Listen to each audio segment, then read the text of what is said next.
God is sovereign, and he's making the point here that all of the events in life are actually all under God's control. And he says, to everything there is a season, a time for every purpose under heaven.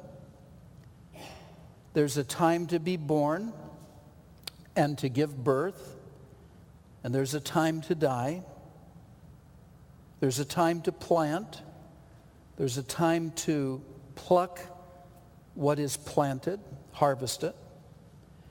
There's a time to kill, and there's a time to heal. There's a time to break down, and there's a time to build up. I just was by the old Albertsons the other day, and they're finally demolishing that building. And used to be one of the large, very nice supermarkets in Visalia. I remember shopping there, and it always seemed to be so big to me when I was there. And then as I've looked at it over these last few years, I've thought, it's really a pretty small store. I always look at buildings, that would make a good church. I've always thought that would have made a great church, free parking.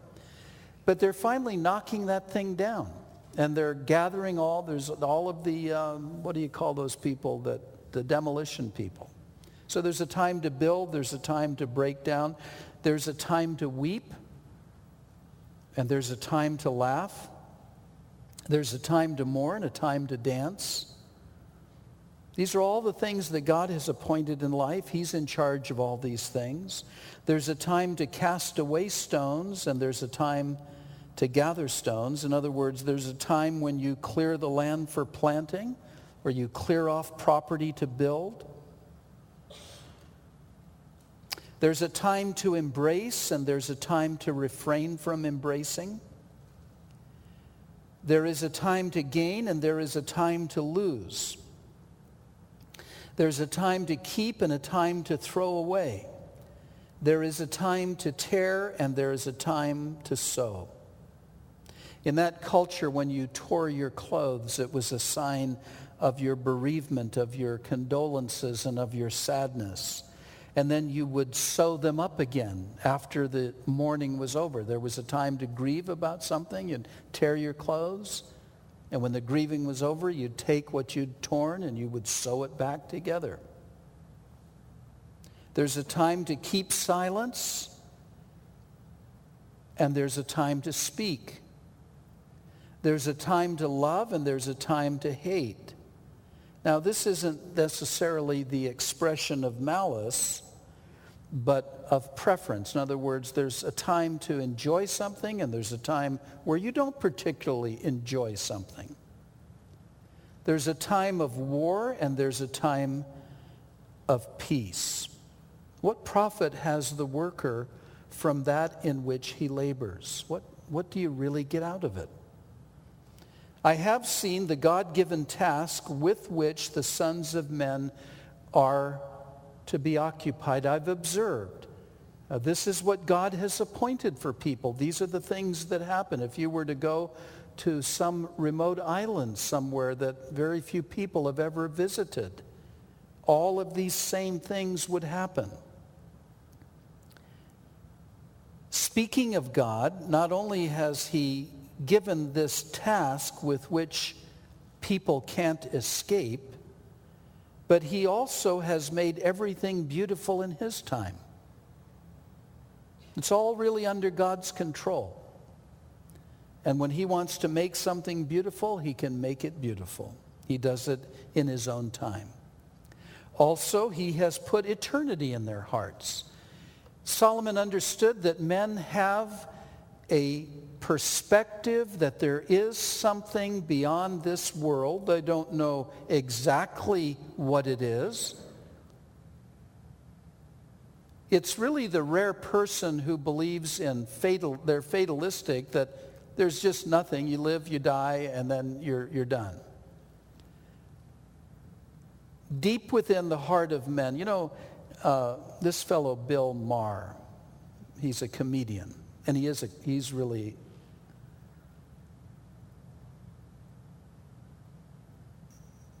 he's a joke. I'll put it that way.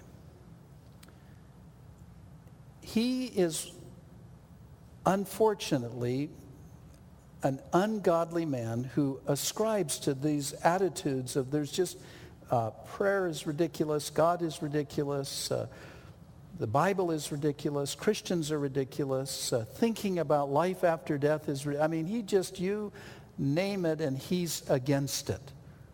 And he has such an international platform. He was there on Piers Morgan, the new Larry King show, and they have him on about 4 or 5 times a year, and he says the same thing every time. And my wife always says, turn him off. And I say, well, I'd like to just listen to him. I just enjoy hearing what he has to say. But he denies this reality, which the Bible says in the book of Romans, every man knows that there is a higher being. Everybody knows that deep within. God has put that in a person's heart.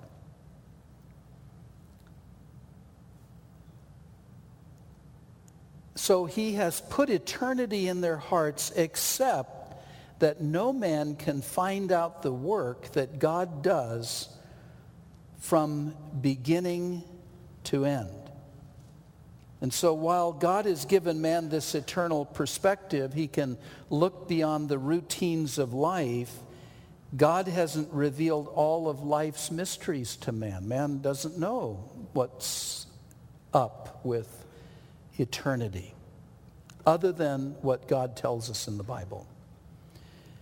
And so then he mentions the fact that God gives good gifts to people. He gives the good gifts of life here in these next couple of verses. He says, I know that there is nothing better for them than to rejoice and to do good in their lives. This is the best thing for a person to do, is enjoy your life. Enjoy what you've got. And do good. And again, speaking as a man who turned his heart away from God. And also that every man should eat and drink and enjoy the good of all his labor. It's the gift of God. At least you can find some enjoyment out of life from that perspective. God's given that to man, he says. And then he deals with the fact that God has also given man the perspective of a future judgment. I know in verse 14 that whatever God does, it shall be forever.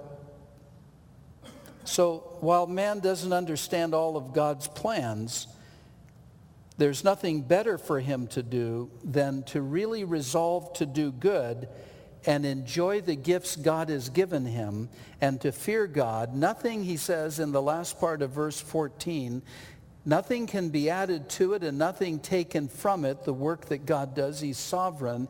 God does it that men should fear before him. That which has already been and what is to be has already been.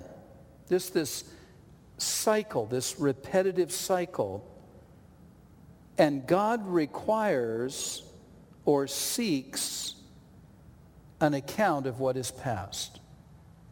So there's coming a day that God is going to judge men, and he's saying men know that. Men know there's a judgment day coming. In fact, you hear it all the time on the news when there's an injustice, when somebody gets off of their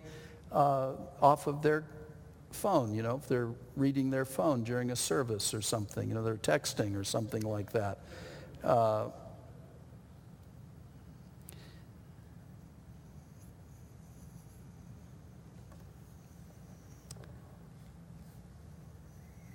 People who, you see it on the news, somebody gets off with a crime that they knew they had committed, and they say, well, they'll pay someday.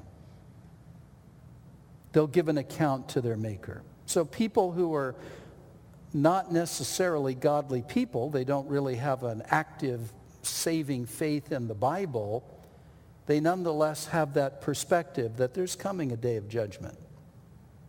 And so God requires that. Moreover, verse 16, I saw under the sun, or just in life, in the place of judgment where you had judges, you had courts, wickedness was there. And so he observed that in the places on a human level where judgment was taking place, there was often corruption. And in the place of righteousness, iniquity was there. So in both the judgment places, there was corruption, and then where there was righteousness, there was iniquity there also. There was something wicked in those righteous places. I said in my heart, God shall judge the righteous and the wicked. For there shall be a time there for every purpose and for every work. I said in my heart, there in verse 18, I said in my heart concerning the estate of the sons of men, God tests them, that they may see that they themselves are like beasts. For what happens to the sons of men also happens to beasts. One thing befalls them. As one dies, so dies the other. Men die, animals die, beasts die. Man has no advantage over beasts, for all is vanity. Animals die, men die. All go to one place.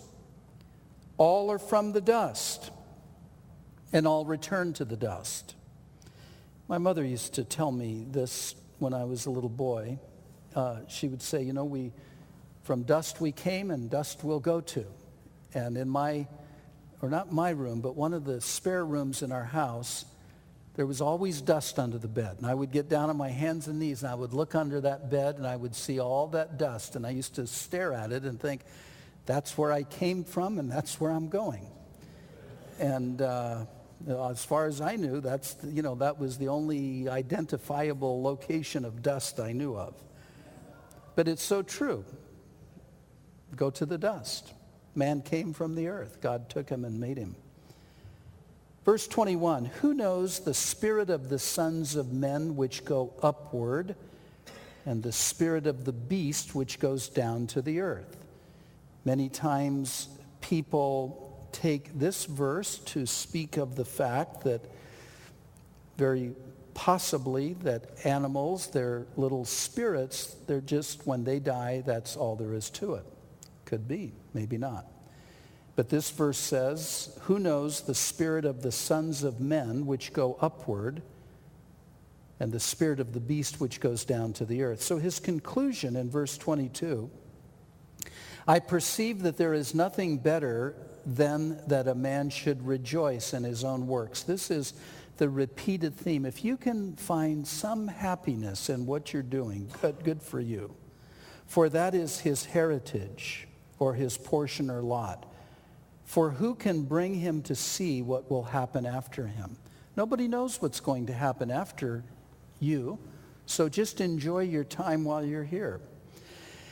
And then in chapter 4, he begins to speak about the emptiness of the various circumstances that take place in life. He deals first of all with the reality of oppression. He says in verse 1 of chapter 4, then I returned and considered all the oppression that is done under the sun. He was looking at this truth of people oppressing other people. And look, he said, here's what I found. The tears of the oppressed. But they have no comforter. People are oppressed, and there's not necessarily somebody there to comfort them. On the side of their oppressors, there was power. He said, I observed this, that you've got mean, oppressive people.